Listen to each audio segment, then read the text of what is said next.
오늘 2025년 4월 11일입니다. 새벽 기도회 오늘 잠언 15장 9절에서 12절까지 말씀으로 공의를 따라가는 자라는 제목으로 잠시 은혜를 나누겠습니다. 9절에 악인의 길은 여호와께서 미워하시고 공의를 따라가는 자는 그가 사랑하시느니라 라고 합니다. 잠언서는 계속해서 성도와 또 믿지 않는 자, 믿는 자와 믿지 않는 자, 주를 찾는 자와 주를 찾지 않는 자, 공의를 따르는 자, 또 악인의 길, 이렇게 계속해서 선인과 악인 이렇게 구분을 하고 있습니다. 무엇일까요? 우리로 하여금 그 악인의 길로 가지 말고 선인의 길로 가고 의를 따르고 예수를 믿고 하나님을 경외하며 지혜로운 길로 가라는 것입니다. 결코 성경에서의 지혜는 우리가 알아가는 삶의 지혜, 돈 많이 버는 지혜, 건강한 지혜, 성경은 그것을 말하고 있지 않지요. 우리에게 있어서 영원한 지혜, 주님이 주시는 그 영원한 천국을 바라는 그 지혜를 말을 하고 있습니다. 그러한 슬기를 말을 하고 있는 것이지요. 오늘 악인의 길은 여호와께서 미워하신다라고 했습니다. 어제 8절 말씀에도 그랬지요. 악인의 제사는 여호와께서 미워하신다라고 했습니다. 똑같이 제사를 하는데 이때 당시에는 동물을 잡고 소를 잡고 피를 내고 다 내고 안에 있는 내장을 꺼내고 번제단 위에 다 태워드렸습니다. 그러나 하나님께서 말씀하시기를 악인이 하는 그 제사 종교 행위는 여호와께서 미워한다라는 것입니다. 그런데 정직한 자, 성도, 선인이 하는 그 기도라고 했습니다. 똑같이 동물을 잡아서 하나님께 번제로 드릴 때에 의인, 선인, 정직한 자, 주를 따르는 자에게는 하나님께서 뭐라 그러냐? 기도라고 표현을 하는 거예요. 그 기도는 그가 기뻐하신다. 어제 이제 8절 말씀에 드렸습니다. 이제 오늘 이어서 9절이 악인의 길, 똑같이 우리가 길을 갑니다. 그런데 어떤 사람에게는 그것이 악인의 길이 되고 똑같이 우리가 살아갑니다. 먹고 자고 또 회사 가고 차를 타고 똑같이 살아가는데 어떤 이에게는 그것이 악인의 길이 되고 어떤 이에게는 그것이 공의를 따르는 길이 된다는 것이지요. 그러할 때에 악인의 길은 여호와께서 미워하신다는 거예요. 똑같이 밥 먹고 자고 깨고 물 마시고 일을 하고 살아가지만 그것이 악인의 길입니다. 믿지 않는 자가 살아가는 그 길은 악인의 길이라는 것이에요. 자신의 욕심만을 따르고 탐욕만을 따르기 때문이지요. 그런 자는 여호와께서 미워하신다라고 정확하게 말을 하고 있습니다. 그러나 공의를 따르는 자, 정의, 공의하면 하나님 생각하라 하셨지요. 어떤 하나님이요? 우리의 죄를 용서하시기 위해 아들을 내어주신 하나님이십니다. 하나님의 택한 백성들의 죄를 맑게 씻기시기 위해서 성부 하나님은 아들을 보내셨다라는 거예요. 그러하기에 어느 누구도 하나님을 향해서 공의롭냐 불의하냐 정의냐 말을 할 수가 없다라는 것이죠. 그 공의를 따르는 자, 하나님을 따르는 자죠. 말씀을 따르는 자죠. 정의를 따르는 거지요. 그런 자는 여호와의 사랑을 받는다라는 것입니다. 그런데 저와 여러분들이 그 공의를 어떻게 따를 수 있습니까? 우리의 힘과 능으로는 전혀 따르지 못하는 거예요. 그 길을 전혀 알지 못합니다. 구원의 길을요. 자연인, 그냥 태어난 사람, 어느 누가 성령께서 깨닫게 해주시지 않으면, 옆에서 전하는 자가 없으면 그 사람은 복음을 알 수가 없어요. 공의를 알 수가 없어요. 하나님을 알 수가 없는 것입니다. 그러하기에 우리가 공의를 따른다는 것은 하나님의 은혜를 받고 하나님의 인도하심을 받고 그 사랑을 알고 따르는 자인 거예요. 하나님의 사랑이 얼마나 큰지, 하나님의 은혜가 얼마나 놀라운지 알고 그 길을 따르는 자, 하나님이 사랑하신다라는 거예요. 사랑하신다. 이어서 10절입니다. 돌을 배반하는 자는 엄한 징계를 받을 것이요 견책을 싫어하는 자는 죽을 것이니라. 상반절과 하반절이 같은 흐름입니다. 대조가 아니라 한 번 더 말을 하는 거예요. 비슷하게 반복입니다. 그 말은 뭐죠? 성경에서 반복은 강조예요. 강조. 하나님이 강조하고 싶으신 거예요. 도를 배반하는 자, 견책을 싫어하는 자 같은 의미다라는 것이에요. 엄한 징계와 죽음 또한 같은 맥락에 있게 되어지지요. 하나님이 주신 복음을 배반하고 하나님 주신 복음을 등지고 뒤로 하고 그런 사람은 엄한 징계를 받습니다. 엄한 징계를.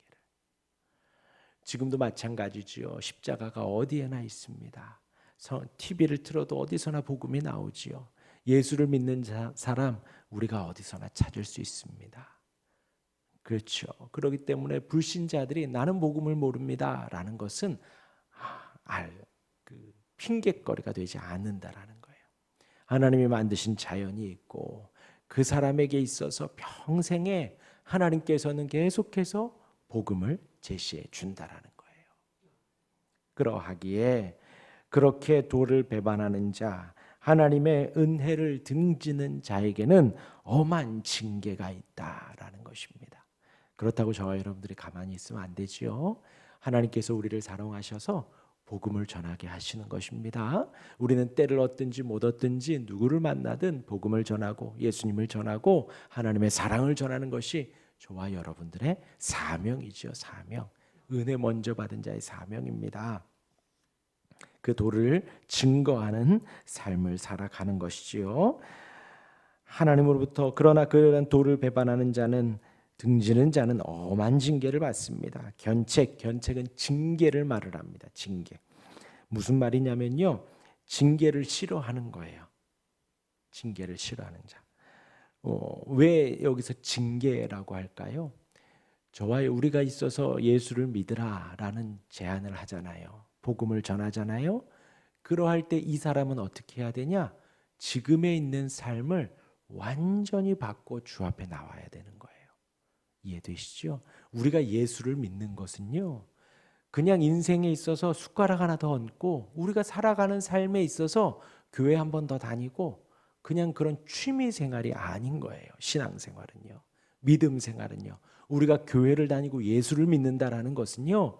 세상에서 살다가 완전히 180도 삶을 바꾸어 우리의 인생의 길을 다르게 하는 것입니다. 그러하니 악인의 길이 되고 공의를 따르는 길이 되는 거예요.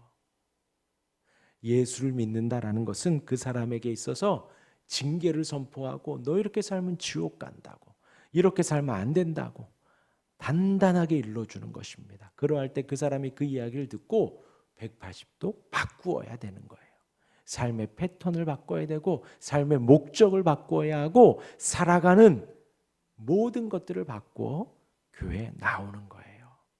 그러하기에 그 사람에게는 우리가 복음을 전하는 것이 징계의 말로 들릴 수 있는 것이지요. 이렇게 살면 혼나는구나. 이렇게 살면 안 되는구나. 그런데 그 견책을 싫어하는 자, 아유 복잡하다. 나 그런 거 싫다. 난 내 맘대로 살란다. 싫어하는 자는 어떻게 된다고요? 죽을 것이니라. 죽을 것이니라. 왜요? 우리가 예수 믿자, 회개하자라는 거예요. 우리가 하나님을 경외하자, 회개하고 돌아오자라는 거예요. 우리가 성경에 기록된 예수를 믿고 따르고 예배하자, 빨리 회개하고 하나님의 품으로 오자라는 것이죠. 그러하니 그러한 견책을 싫어하는 자는 죽을 것이니라. 이어서 11절입니다. 스올과 아빠돈도 여호와의 앞에 드러나거든 하물며 사람의 마음이리요. 스올은 많이 들어보셨죠? 지옥을 말을 하죠. 아빠돈도 이제 지하 세계라고 하고요. 여러분들이 가지고 있는 이제 성경에 밑에 보면 죽음의 자리라는 아빠돈 이렇게 해석을 해놓고 있습니다. 지하 세계라고도 해요. 황무지라고도 합니다. 그러하니 지옥을 말을 하죠. 수올과 아빠돈. 그런 가장 깊은 곳 지옥까지도 뭐라고요? 하나님 앞에 다 드러나거든. 이 땅에 드러나지 않을 것이 하나도 없다라는 거예요. 우리의 선행이, 우리의 악행이, 우리의 믿음이, 우리의 불신이 모든 것이 다 드러난다는 것이죠. 수월과 압바돈조차도 여호와 앞에 다 드러나는데 하물며 사람의 마음이리요. 하나님은 저와 여러분들의 마음을 다 알고 계십니다. 저 멀리서요, 저 멀리서. 우리가 어떤 의도인지 어떠한 마음인지 다 알고 계십니다. 그러니 우리는 감사한 거예요. 감사한 거예요. 내 마음도 아시니까, 나의 진심도 아시니까 얼마나 감사한지요. 사람들은 오해할 수 있습니다. 사람들은 한 단면만 보고 다르게 생각할 수도 있어요. 그러나 하나님은 우리의 마음을 다 아셔요. 다 아셔요. 그러하니 얼마나 감사한지요. 얼마나 감사한지요. 그러니까 오늘 아침의 기도도 진실하게 우리가 할 수 있는 것입니다. 내 탐욕에 찬 기도도 진실하게 할 수 있어요. 회개하며 그리고 주를 경외하고 싶다라는 기도도 우리가 진실하게 할 수 있는 것입니다. 하나님 앞에서요. 내 모든 것을 아시니 제가 감출 이유가 없잖아요, 우리가. 그리고 진실로 회개하며 진실하게 기도하면 되는 것입니다. 하나님의 우리의 마음도 하나님 앞에 다 드러납니다. 우리의 모든 것을 다 알고 계십니다. 마지막 12절입니다. 거만한 자는 견책받기를 좋아하지 아니하며 지혜 있는 자에게로 가지도 아니하느니라. 거만한 자, 오만한 자지요. 교만한 자입니다. 그런 자는 견책받기를, 아까 말했습니다, 징계라고 했지요. 견책, 징계. 또 여기에서는 어떤 따지는 것이라 또 표현하기도 해요. 어떤 증명하는 것. 그러니까 거만한 자는 이렇게 증명하고 따지는 것, 이것을 우리가 하나님 앞에 가보면 무엇이 될까요? 하나님 앞에 하나님과 우리가 어떠한지 말해보자라는 거예요. 근데 우리는 알죠. 하나님이 우리의 마음속 다 아는 것.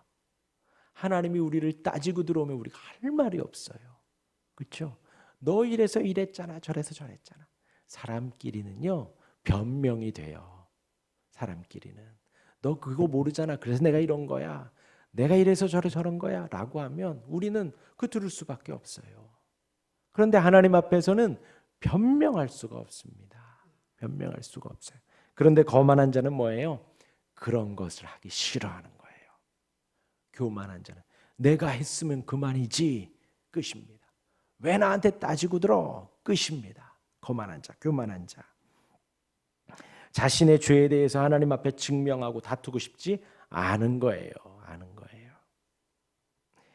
또 지혜 있는 자에게로 가지도 않지요. 하나님을 경외하고 섬기는 자에게 절대 가지 않습니다. 거만한 자는요, 마이웨이잖아요. 내 뜻대로, 내 마음대로, 내 욕심, 탐욕대로 살아가는 사람이 누구를 찾아 조언을 구하고 누구를 찾아 자신의 삶에 대해서 나누겠어요? 전혀 그렇지 않죠. 오늘 정리를 하면요, 공의를 따라가는 우리가 되기를 바랍니다. 하나님의 은혜를 받아 공의가 무엇인지 우리는 알아요. 하나님의 사랑으로 말미암아 우리는 하나님이 어떤 분이신지 압니다.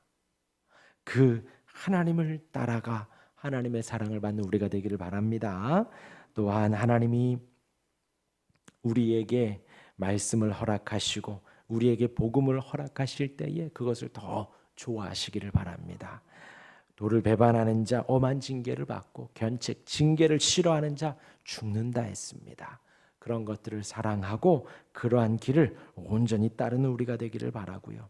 하나님의 마음, 하나님께서 우리의 마음을 다 아십니다. 하나님은 이 세상의 모든 것을 다 드러내셔요. 심지어 죽음까지도, 심지어 지옥까지도 다 드러내십니다. 우리의 마음도 다 알고 계셔요. 그 하나님 앞에 진실하게 기도하는 우리가 되기를 바라며, 또한 겸손한 자 되어서 견책받기를 좋아하고 지혜 있는 자를 찾아갈 수 있는 우리가 되기를 주님의 이름으로 축원합니다. 아멘. 기도하겠습니다.